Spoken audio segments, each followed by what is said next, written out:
Voilà, bonjour à tous. Je vous dis bonsoir au nom du Seigneur. Je m'appelle Steve et je voulais vous partager mon témoignage. Ça fait 4 ans que j'ai donné ma vie au Seigneur, puis j'ai fait une réelle rencontre avec Christ.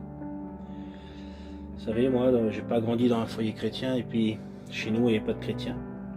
On ne connaissait pas ce monde-là, on pensait qu'on n'avait rien à faire avec ces gens-là.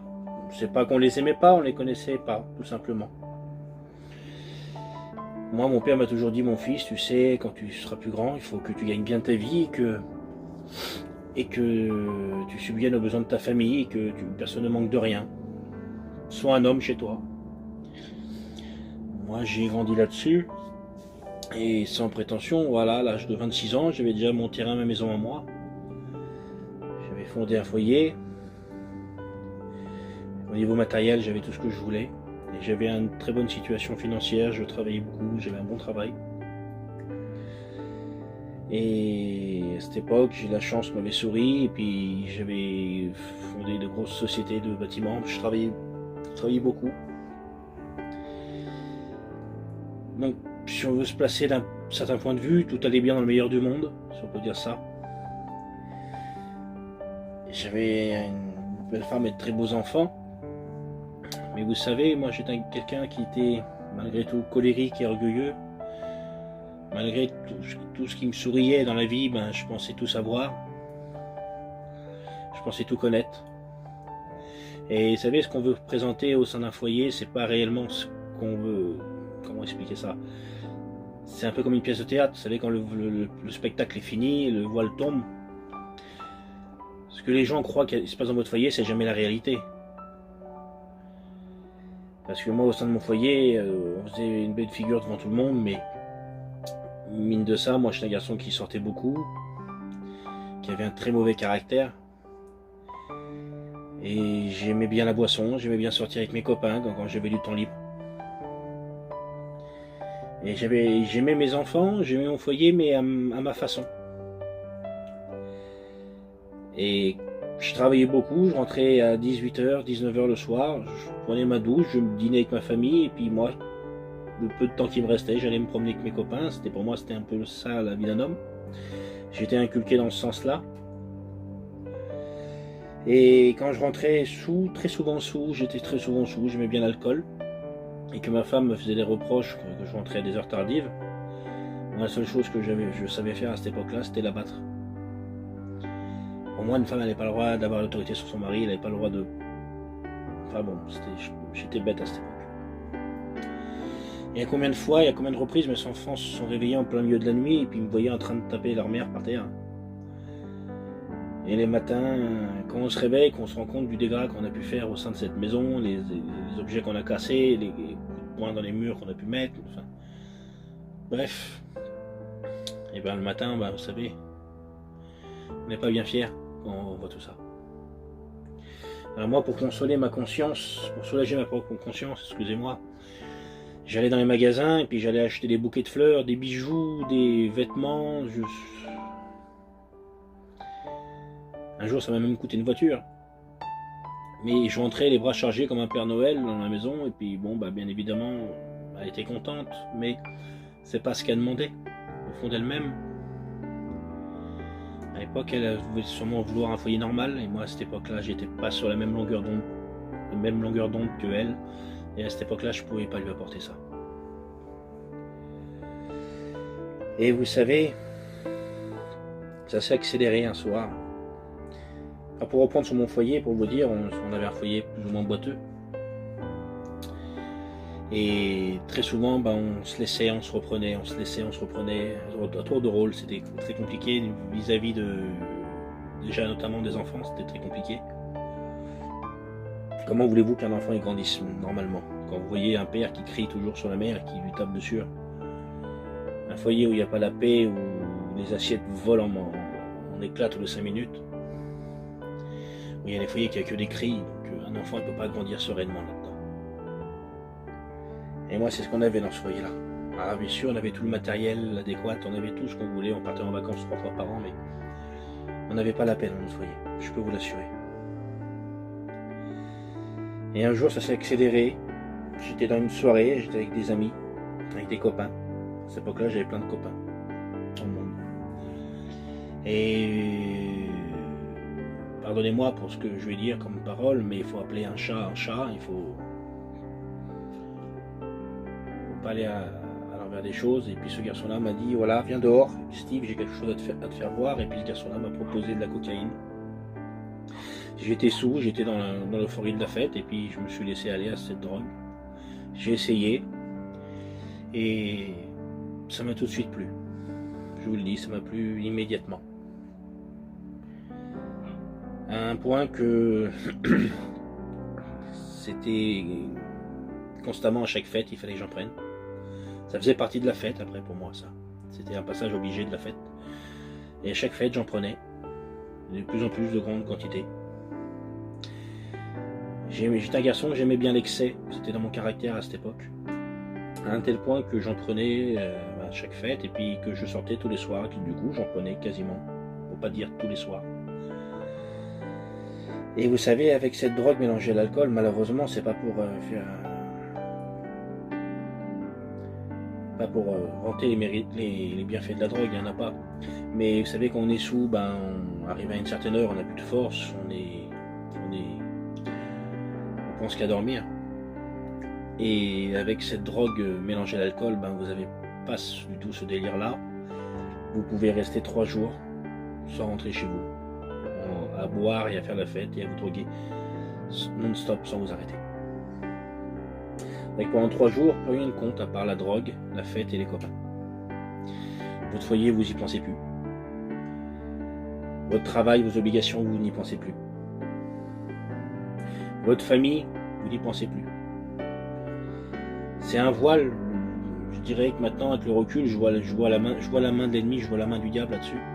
Le diable vous met un voile, il vous masque, il vous met des œillères pour vous faire voir ce qu'il a envie de vous faire voir et pas le reste.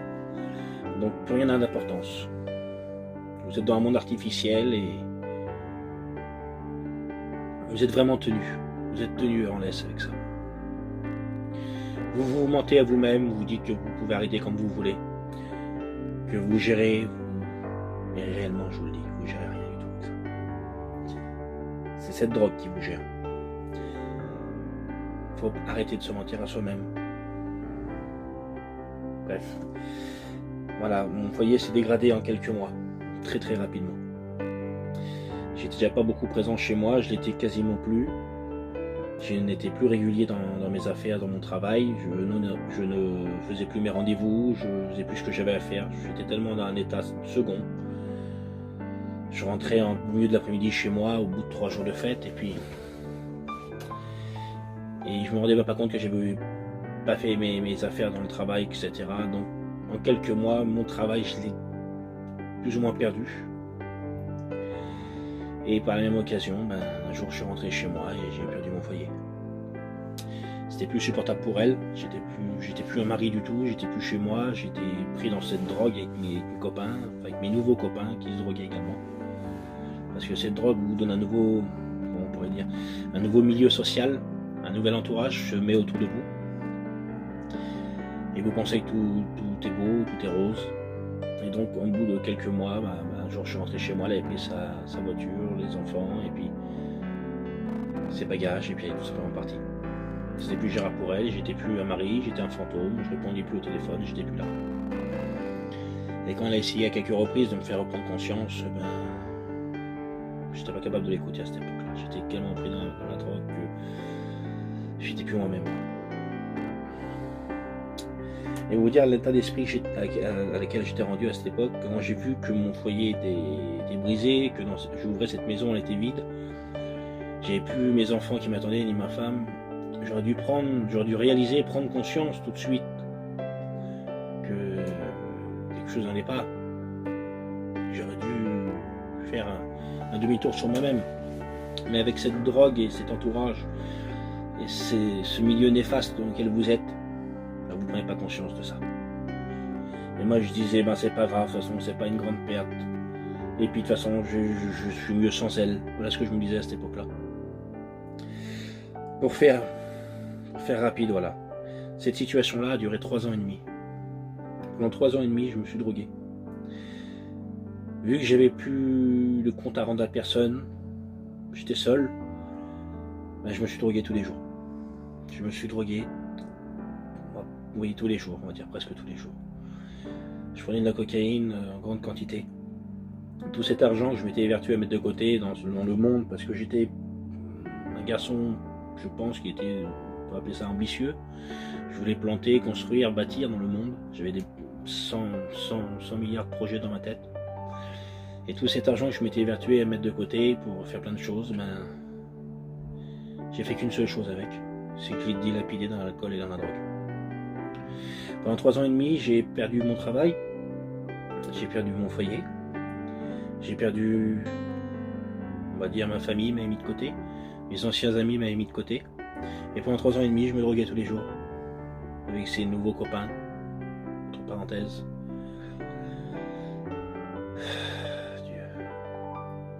J'étais rendu à un état, vous ne pouvez pas vous imaginer. Vous m'auriez demandé quel jour de la semaine on était, j'aurais pas pu vous répondre. J'étais peut-être dans le déni, je ne sais pas, mais j'étais, on va dire le mot, tout simplement un drogué. Puis j'étais pas quelqu'un de fréquentable. Et à cette époque, je croyais pas en Dieu. Je voulais pas tout simplement y croire, ça m'intéressait pas du tout. Je n'avais jamais ouvert une Bible de ma vie, et puis je me disais peut-être lu quelque part, mais c'est pas pour moi ça.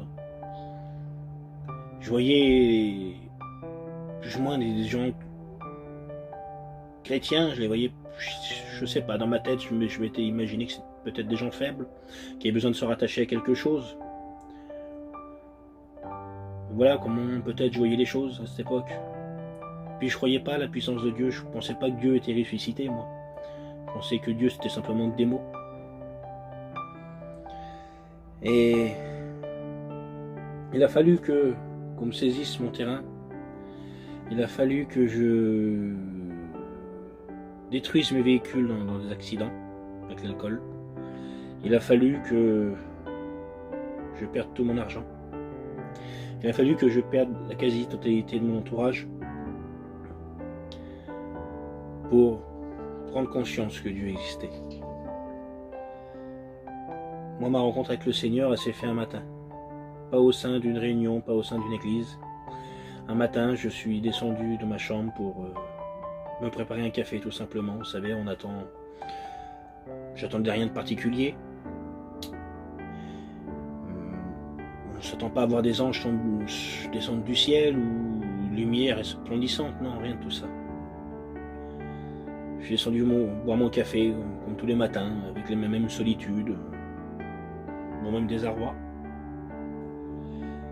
Et quand j'ai préparé mon café, à ce moment-là, Seigneur éternel, à ce moment-là, vous savez, je me répète un peu dans mes mots, mais j'étais pas un garçon spirituel, je croyais rien, je croyais à ce que je voyais. Vous m'auriez dit Jésus, vous m'auriez dit le Saint-Esprit, je vous aurais rayonné, moi. Je vous aurais pris pour un illuminé. Jusqu'au moment où vous le vivez vous-même, ça. Jusqu'au moment où vous faites cette réelle rencontre. Et là, tout se remet en question. Vous savez, se remettre en question. Et ben, ça vaut le coup. À ce moment-là, j'ai senti une force tomber sur moi. J'ai senti une chaleur, une bonne présence à mes côtés. Et j'ai senti comme des bras qui m'enlaçaient. J'ai senti comme des bras d'amour qui m'enlaçaient. Mais ça me parlait dans mon cœur fort, ça me parlait très fort dans mon cœur. Et je sentais que ce moment-là était mon moment. Je suis tombé au sol, je me suis mis à genoux au sol et j'ai pleuré comme un petit enfant pendant, je sais pas, parce qu'en même temps que ça a duré un certain temps.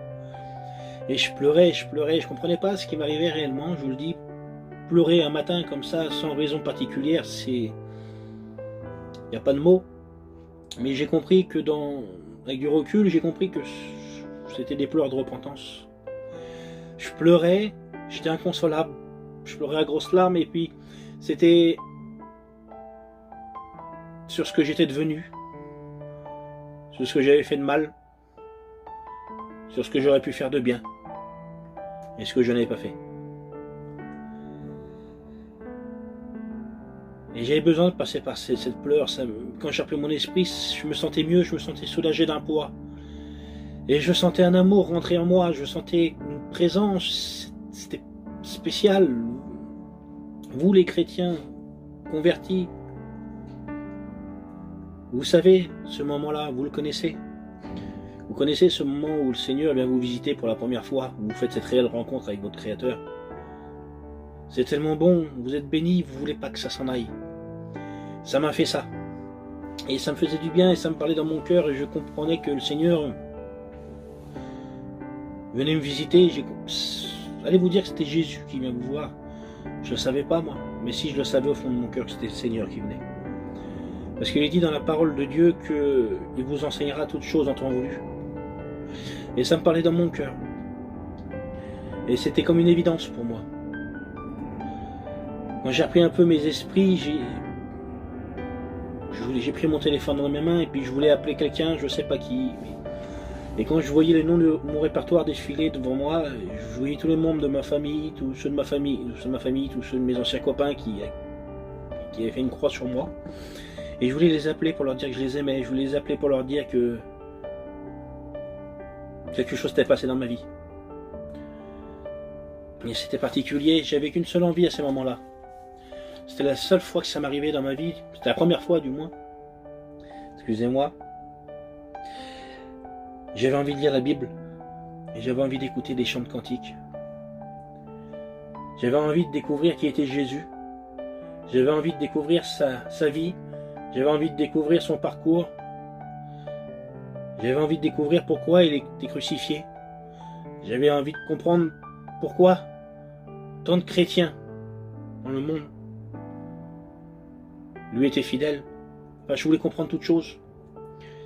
J'avais une soif d'apprendre, j'avais une soif de le connaître. Je suis parti à Paris, j'étais m'acheter une Bible, tout seul. Et je suis rentré chez moi, j'ai fermé mes stores, j'ai fermé mon portail et ma porte à clé. Et je suis resté 14 jours chez moi enfermé à lire la Bible. Je ne me suis pas forcé à lire ma Bible, je ne me suis pas forcé à rester chez moi, je n'avais tout simplement plus envie de sortir, j'avais plus l'envie de sortir de chez moi. En logique, si au bout de 48 heures j'avais pas ma dose de drogue, ben, j'allais emprunter de l'argent, j'allais tout casser, j'étais pas bien. Et j'avais plus envie de me droguer. Je me suis plus drogué. Le Seigneur m'avait délivré de la drogue, le Seigneur m'avait délivré de mes crises de boisson, d'alcool. Le Seigneur m'avait libéré de ces poids-là, qui étaient des fardeaux pour moi. Ces anciens entourages n'ont pas compris ma conversion. Et ils se sont mis tout de suite à l'écart de moi, tout de suite mis une barrière, et m'ont dit bon bah écoute, t'as fait ton chemin, moi on garde le nôtre, et puis ciao. Et j'ai eu un amour débordant pour le Seigneur, c'était pas grave que je perdais mon ancien entourage, j'avais découvert quelque chose de plus important, de plus grand devant moi. Et quand j'ouvrais la Bible, je découvrais un trésor. À chaque page que j'ouvrais une page différente, j'ouvrais. Pour beaucoup de gens, c'est un livre quelconque. Non, c'est pas un livre quelconque. J'ai jamais vu des gens délivrer de la drogue et de l'alcool après avoir lu la Bible. On peut avoir des miracles dans nos vies. Mais j'ai jamais vu des gens lire des best-sellers ou des romans et puis ils n'ont jamais pu être sauvés ou un livre quelconque, tu ne peux pas faire de miracle. La Bible, elle, peut faire les miracles. J'ai grandi dans les choses de Dieu, j'ai fait ma marche avec le Seigneur tout seul. J'étais le seul chrétien dans ma famille, j'avais un feu dévorant. Le feu, je dirais, oui, mais le feu du jeune converti, tout est beau, tout est rose, et puis on pense qu'en partageant notre expérience, que tout le monde va comprendre notre vécu. Et j'ai fait ma première mésaventure en parlant à ma famille, en expliquant un petit peu mon témoignage, en expliquant un peu mon expérience. Je pensais qu'ils comprendraient, qu'ils suivraient le Seigneur également. Et puis malheureusement, j'ai compris que ça serait plus compliqué que ça. Et puis voilà. Faut pas dire que ma famille m'a pas compris réellement. Mais je prie pour eux, et puis je Je me dis que le Seigneur le bénira en temps voulu. Notamment mon père, ma grande fille, qui ne connaît pas le Seigneur, et puis je prie pour eux tous les jours pour que le Seigneur les change. Bon, j'ai été déchanté, voilà, dans les premiers mois, j'ai compris que je me ferais pas que des amis en étant un chrétien. Mais j'avais tellement un grand zèle de suivre le Seigneur, et j'avais un tel amour après lui pour ce qu'il a fait dans ma vie, que tous les sacrifices du monde, c'est trop grand, je pouvais pas fermer les yeux sur lui. Je voulais rester fidèle à Dieu. Les mois qui ont suivi, conversion, je me suis rapproché des réunions, je me suis refait des nouveaux amis. Le Seigneur, vous savez ce que le Seigneur vous enlève? Il ne vous enlèvera jamais quelque chose sans vous le redonner en retour. Si vous enlève quelque chose à gauche, il vous redonnera quelque chose à droite. Le Seigneur est le divin berger. Il sait exactement ce qu'on a besoin. Il nous connaît mieux que nous-mêmes. Il m'a donné des nouveaux amis, des nouveaux frères en Christ. Et j'étais content d'avoir ces nouveaux entourages autour de moi. Parce qu'il n'y avait pas d'intérêt, il n'y avait pas d'argent, il n'y avait pas de drogue en commun, il n'y avait rien. Notre seul intérêt commun, c'était l'amour de Dieu. L'amour de Dieu. Et ça m'a fait du bien, cet entourage dans ma vie. Et les mois qui ont suivi ma conversion, voilà, je faisais ma vie chrétienne. Et les mois qui ont suivi ma conversion, le Seigneur m'a mis un désir dans mon cœur. Ça me réveillait au beau milieu de la nuit et ça me disait, le Seigneur me disait, tu vas récupérer ton foyer. Ça faisait plus de 3 ans que j'étais divorcé, et puis j'ai été loin dans ma bêtise, j'ai fait beaucoup de choses qu'il ne fallait pas faire pendant ce temps-là. Je le regrette. Et ça me disait sans cesse, tu vas récupérer ton foyer, tu vas le récupérer ton foyer, tu vas le récupérer. Mais je vous le dis très honnêtement, moi je pensais avec ma mentalité, avec ma chair, je pensais avec la mentalité de l'homme. Et je disais non Seigneur, c'est pas possible, au bout de 3 ans, presque 3 ans et demi, Seigneur, j'ai été trop loin. J'ai plus de contact avec elle, c'est compliqué, elle est repartie dans sa famille à plus de 200 km. Je dis Seigneur, pour moi ça n'ira pas, ça n'ira plus. La confiance a été brisée, un fossé s'était creusé.